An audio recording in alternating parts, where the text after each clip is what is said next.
Hello everyone, and welcome to my channel. I'd love it if you could leave a comment letting me know where you're listening from around the world. Also, don't forget to like and subscribe if you're enjoying this video. Story 1. I'd always thought of hiking as a way to escape, an opportunity to find some peace and quiet, far from the distractions of life. The rhythm of my boots against the trail, the sound of my breath in the cool, crisp air, those were the things I cherished. But that day, something felt different. I'd picked a remote forest trail I had never been to before, the kind of place that most hikers would shy away from. I'd heard the stories, of course, but there's always a part of you that thinks it won't happen to you, that you're different. I suppose that's why I found myself in that forest, with only the trees for company and no one else around for miles. I started my hike early, before the sun had fully risen. The dense forest canopy kept the light muted, casting long, stretching shadows across the trail. The air had a dampness to it, the kind that sinks into your clothes and stays with you. It wasn't cold, but it wasn't warm either. The temperature hung in this strange in-between, like the forest itself was holding its breath. The first hour was peaceful, even beautiful. The trees towered above me, their trunks covered in moss, the forest floor littered with fallen leaves. I felt like I could walk forever in this solitude. There was a calmness to the place that I hadn't experienced in years. But then, I started to notice something strange. At first, it was barely perceptible, a flicker at the corner of my vision, something that wasn't quite right. I shrugged it off, figuring it was just my mind playing tricks on me. Then I heard it, a whisper. I froze. I thought I was imagining it.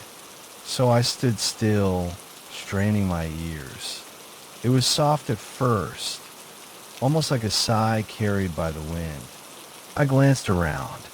The trail behind me was empty, the forest silent.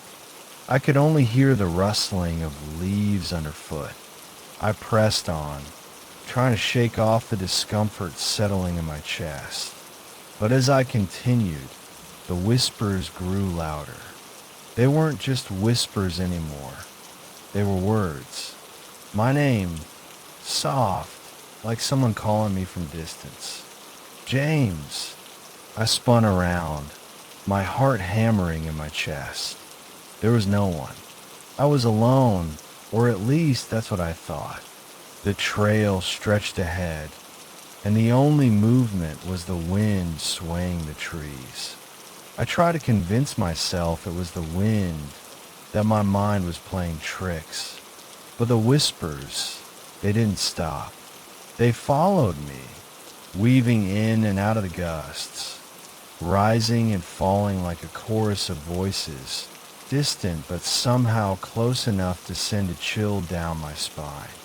I picked up my pace, eager to reach the peak of the trail, where I knew there would be a clearing. The whispers were getting louder now, insistent.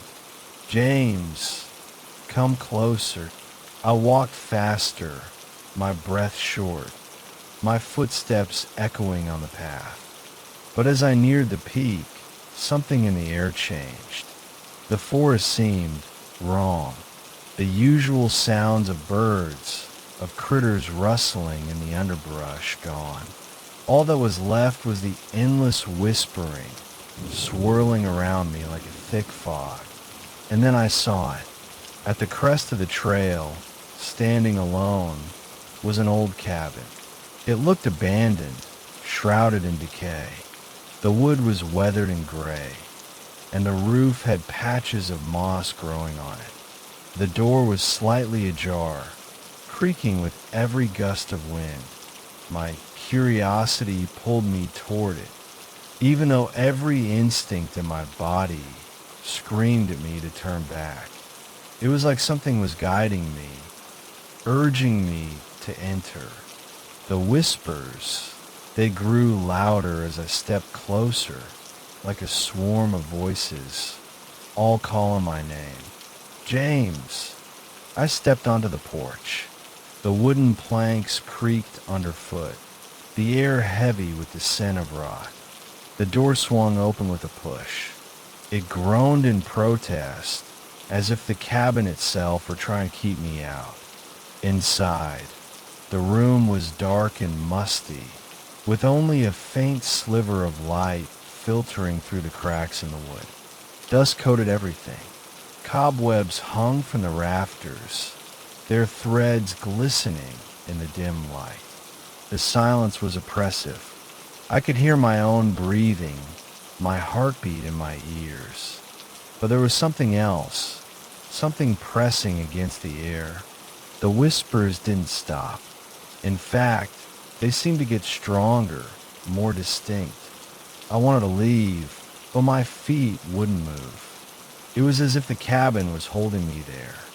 I felt a wave of cold wash over me, seeping into my skin. The whispers were all around me now, their voices twisting and warping until they were no longer just calling my name. They were speaking to me. Come closer, James. Come see what we kept for you.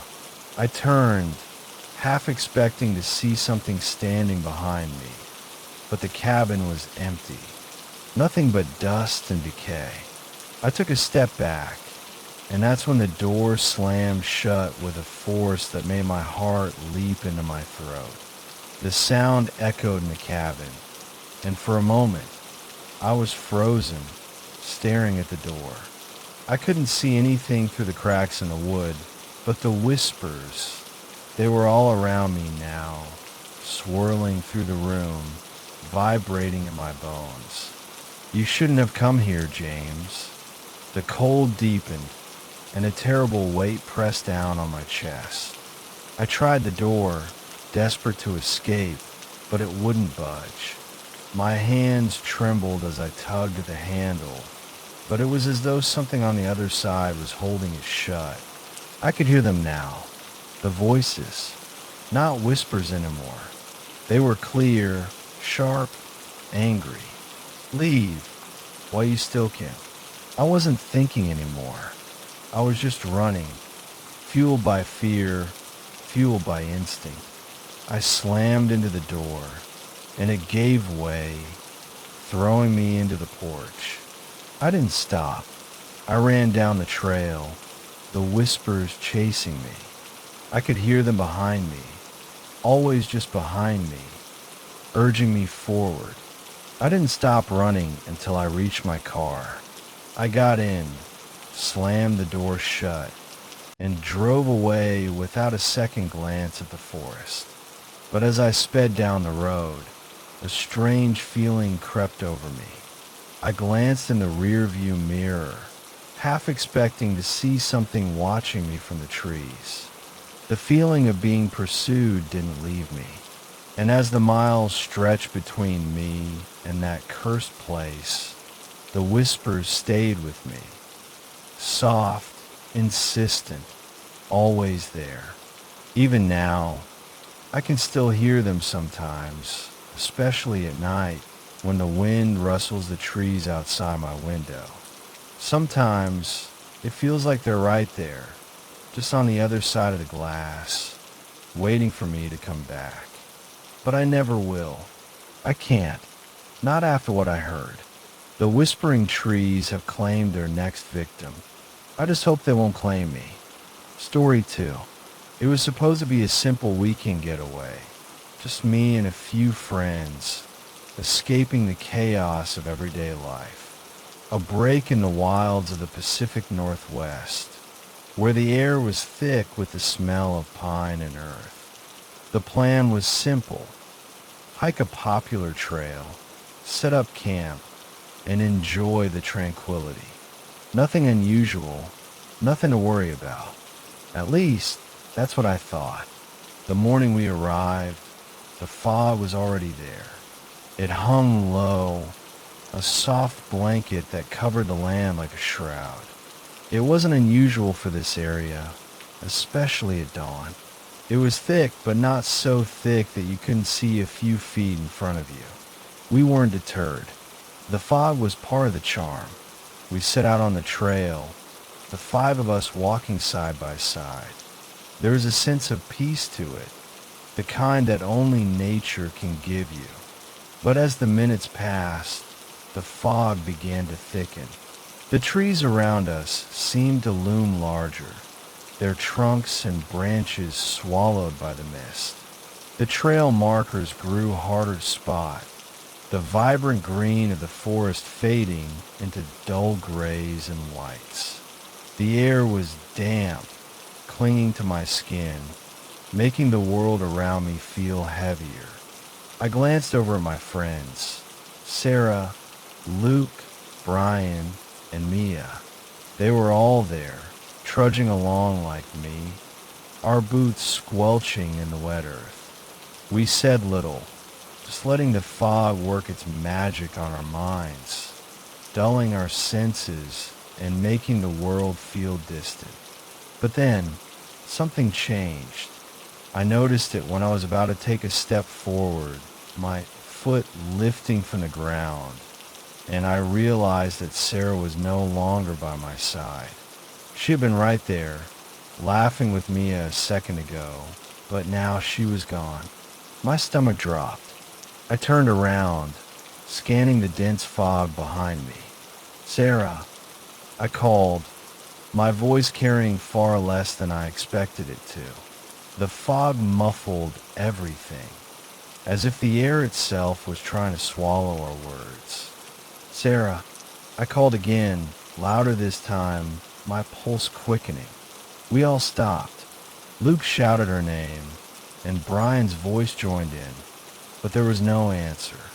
Just the silence of the forest, thick and heavy like the fog around us. We took a few steps back, retracing our path, but it was useless. The fog had consumed everything.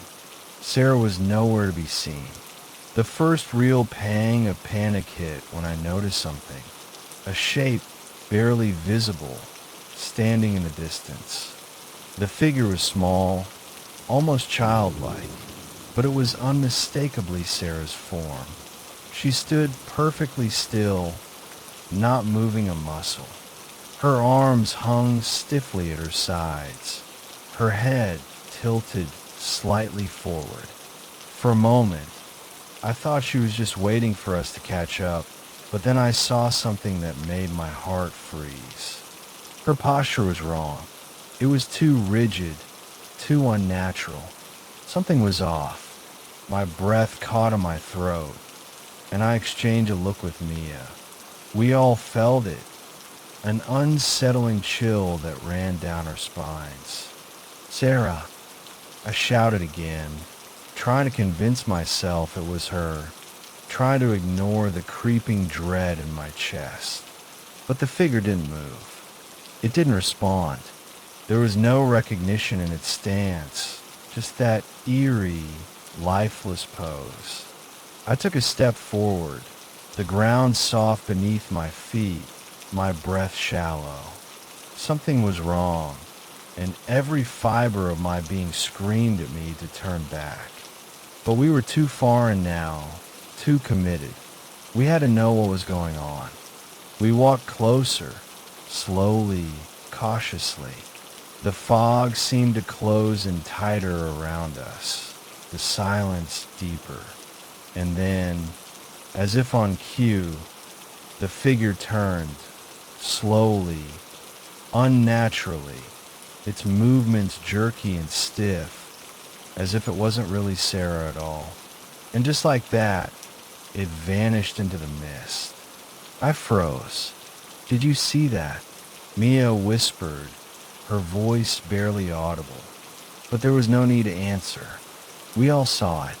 Sarah, or whatever that thing was, had just disappeared. Panic set in. "Sarah," I shouted again, but the fog swallowed my words, smothering them. We called her name until our throats ached, but it was useless. The trail stretched out before us, endless and indistinct, and Sarah was nowhere to be found.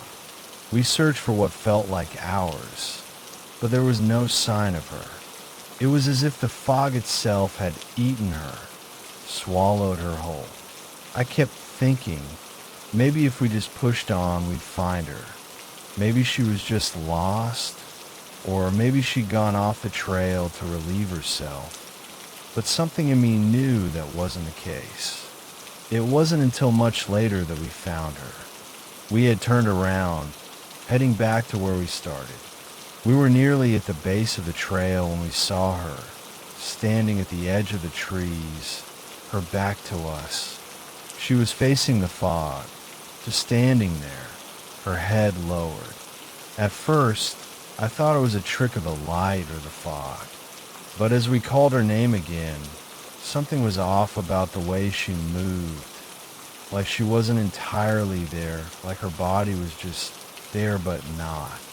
When she turned to face us, I felt my heart drop into my stomach. Her eyes were wide, unblinking, and when she spoke, her voice was wrong. It wasn't Sarah's voice. It was too flat, too emotionless. "I'm fine," she said, her lips barely moving. Her tone was distant, robotic. "I'm fine." But she wasn't. We could see it in her eyes, in the way she stood, how everything about her seemed off. She didn't remember what had happened.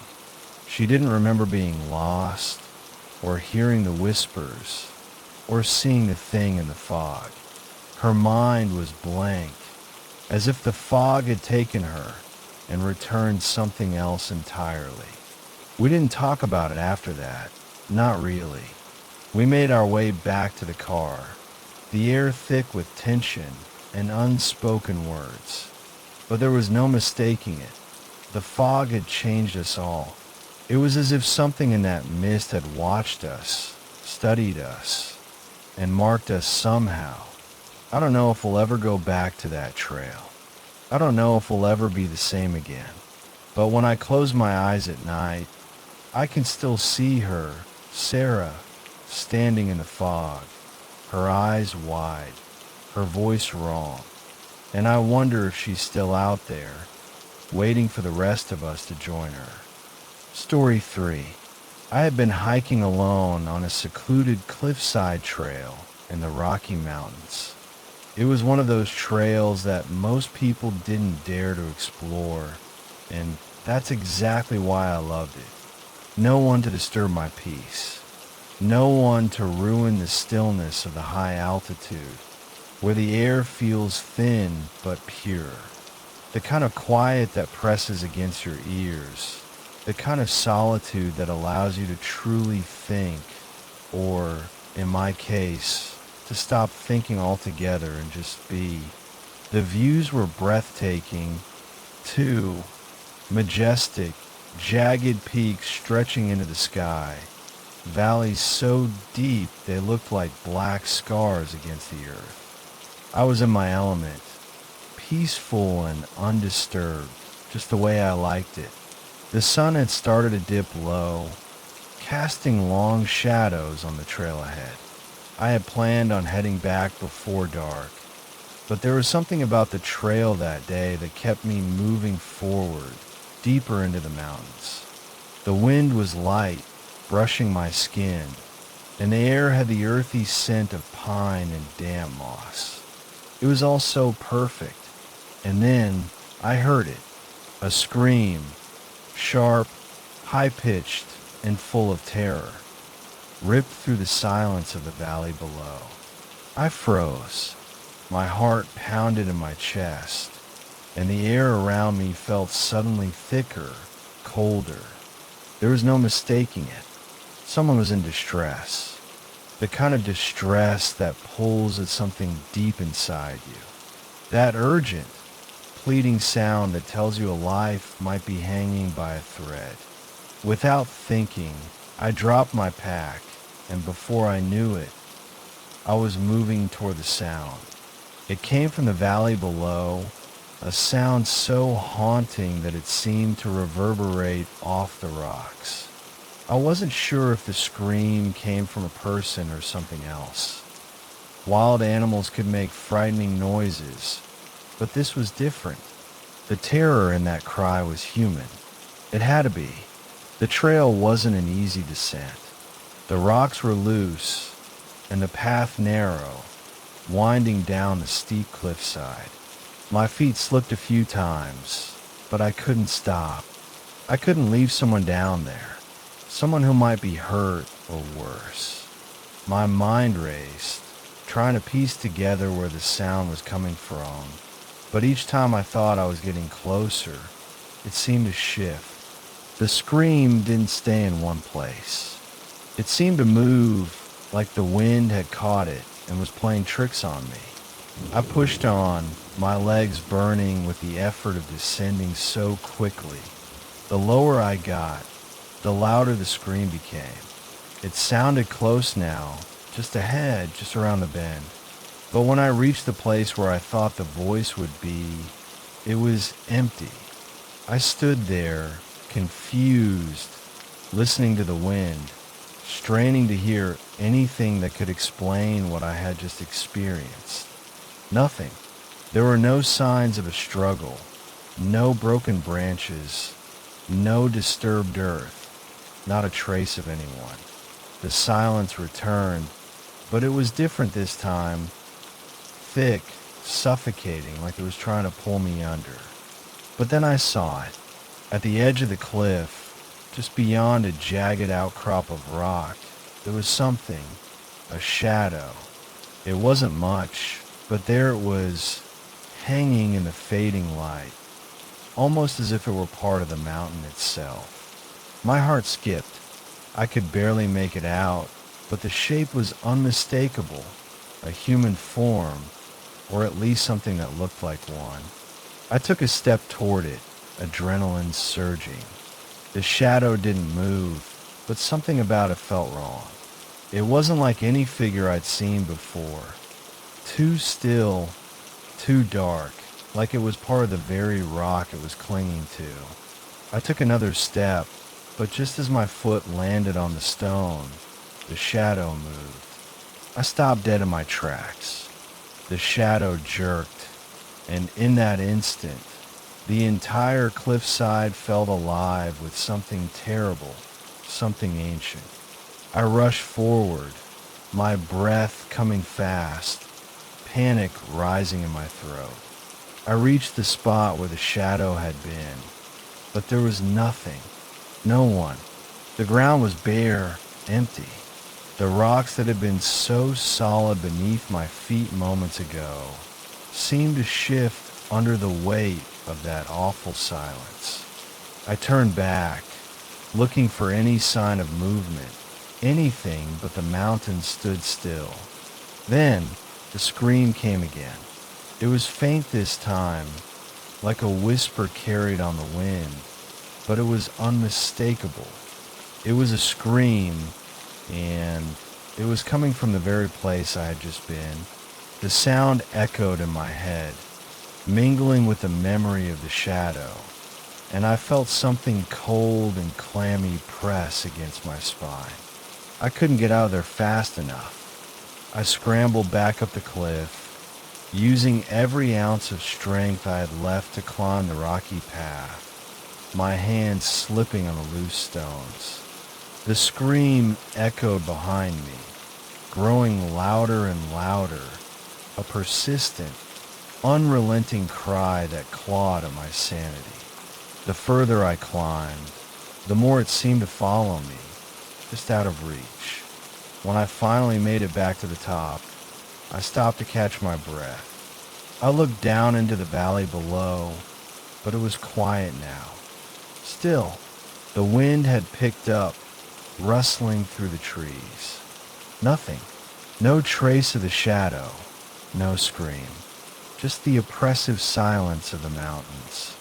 I picked up my pack, still trembling, and began to walk away. But I couldn't shake the feeling that something was watching me, that the cliffs, the trees, the very ground beneath my feet. Everything was waiting for me to look back. And as I stepped forward, I swear I heard it again. Just a whisper this time, soft and insistent. Come back. I didn't.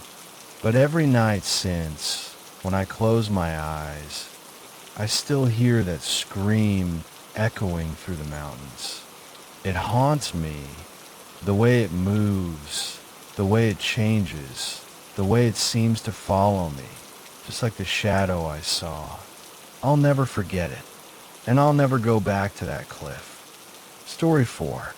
I decided to take on a solo hike through the Appalachian Mountains, a place known for its beauty and isolation. I'd heard stories, of course, stories of strange happenings, of lost hikers and eerie encounters, but I always brushed them aside. After all, I was no stranger to the outdoors. Hiking was something I did to clear my head, to find peace in nature, and I thought the mountain air would do me good. It was supposed to be a chance for solitude, a break from everything. The first few hours were perfect. The sun hung low in the sky, casting a warm golden light on the trail ahead of me. The leaves were turning, and the woods smelled of damp earth and pine. I was alone, but that didn't bother me. I was used to the stillness, the quiet hum of the forest, the gentle rustle of the trees. But then, something started to shift. It was subtle at first, just the faintest sensation of being watched. Every now and then, I'd catch a glimpse of movement in the corner of my eye, a shadow flitting between the trees, or a flicker of something just out of reach. But when I turned my head, there was nothing. I tried to shake it off, thinking it was just the wind or my imagination. After all, there was no one else on the trail. I was alone, as I had planned to be, but as the day wore on, the feeling of being watched grew more persistent. It wasn't just in the corner of my eye anymore. It was in the air itself, a thickening presence that made my skin crawl. I couldn't ignore it. Something was out there. Something was moving in the trees, just beyond the range of my vision, always just a step behind. By the time nightfall came, the feeling was unbearable. I had planned to set up camp in a small clearing, away from the main trail, where I could enjoy the peace of the mountain undisturbed. I built my fire carefully, watching the flames flicker and dance, trying to soothe the growing unease gnawing at my stomach. The fire crackled, the wind whispered through the trees, and everything seemed normal for the most part. But I wasn't alone. I first noticed it when I went to gather more wood for the fire. At the edge of the clearing, where the shadows thickened and the trees seemed to press in, there was a figure standing still.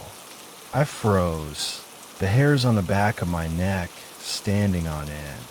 It was too dark to make out any details, but there was something about it, something wrong. The figure didn't move, didn't even seem to breathe.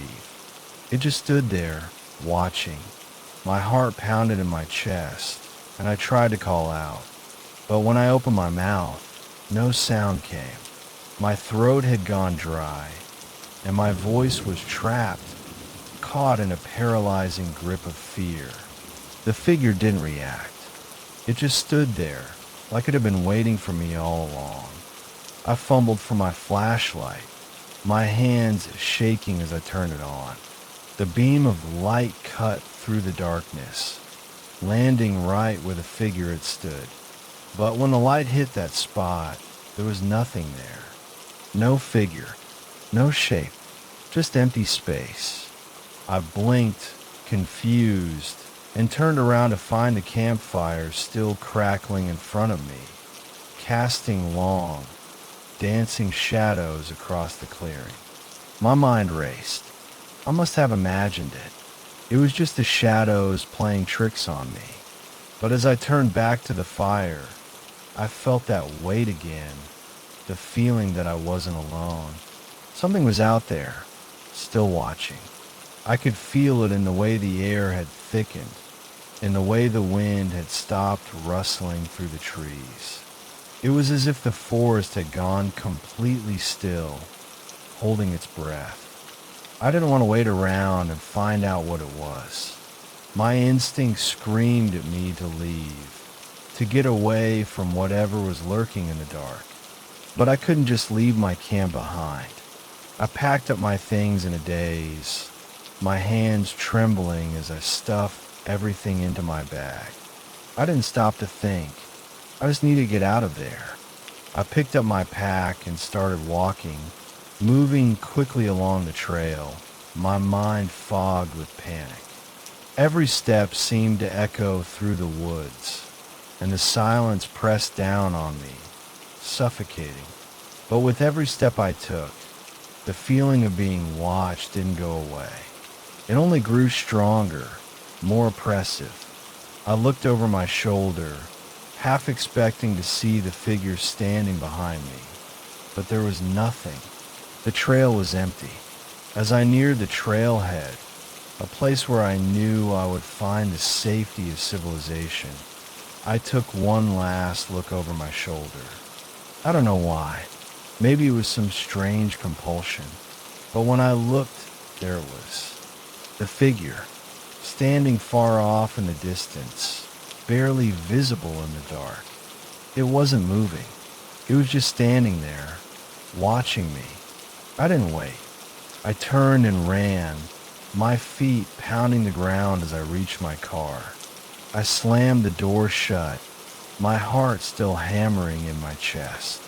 I didn't breathe until the engine roared to life, the headlights cutting through the night. As I drove away, the air seemed to lighten, like the weight that had been hanging over me had finally lifted.